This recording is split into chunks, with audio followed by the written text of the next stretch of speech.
Morpheus' primary fire is a dash, where Morpheus dashes quickly and deals 50 damage. It has a 1-second cooldown. He has two abilities, Teleport and Morph. In Teleport, Morpheus teleports to the nearest player. This has a 4-second cooldown. And in Morph, Morpheus transforms into any person in his sight for 7 seconds, and then it has a 10-second cooldown.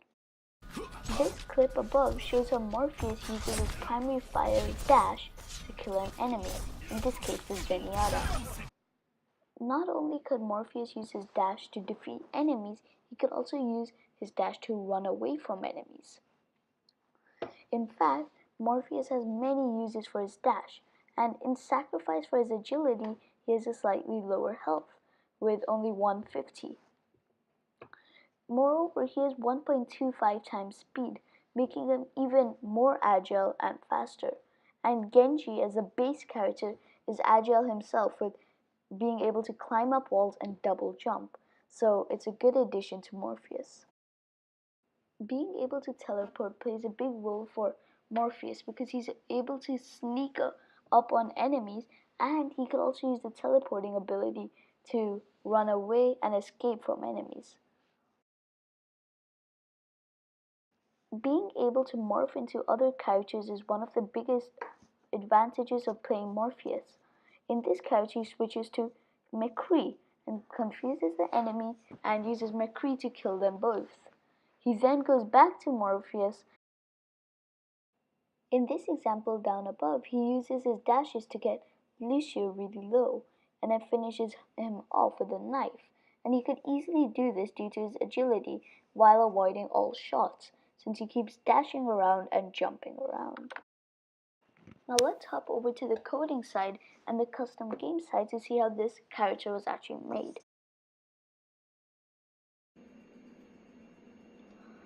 So now for the actual code of how I made it. Now I won't explain in too depth detail, and if you ever just want the code to copy the hero or tweak it a bit, here is the link. So the code is T17BW. And now for just a quick overview of how I did it. So this is just a quick setup code showing that I am indeed Morpheus.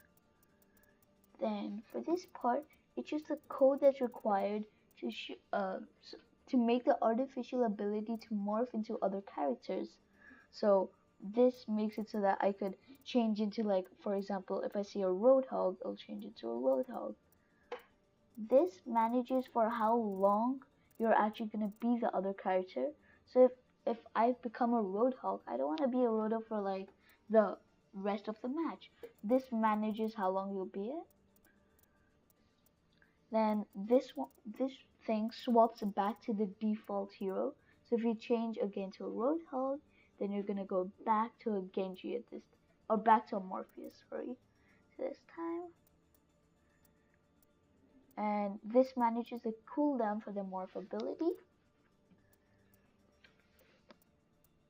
Now, all this is, it just shows the text for how much like time you have remaining for the ability. It shows like the cooldown for each of your abilities. Then this is a secondary fire in our case, which is going to be teleport. So it just sees when you like. So this just manages the code for how to teleport.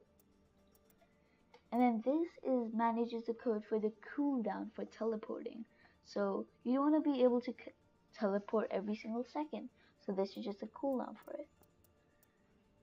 And then this is just a tiny bit of code just for the actual primary fire, which is the dash. But lucky for us, it's already one of Genji's abilities. So that's why I also chose Genji to be the base of this hero, this new hero Morpheus.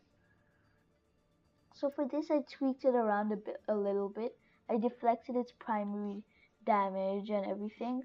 I decreased its health by a bit because he's really agile. It makes up for that. And increases movement speed.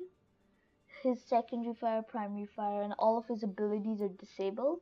And the only things remaining enabled are Swift Strike, where the cooldown time is really low since that's his primary like shot and ability, and his quick melee.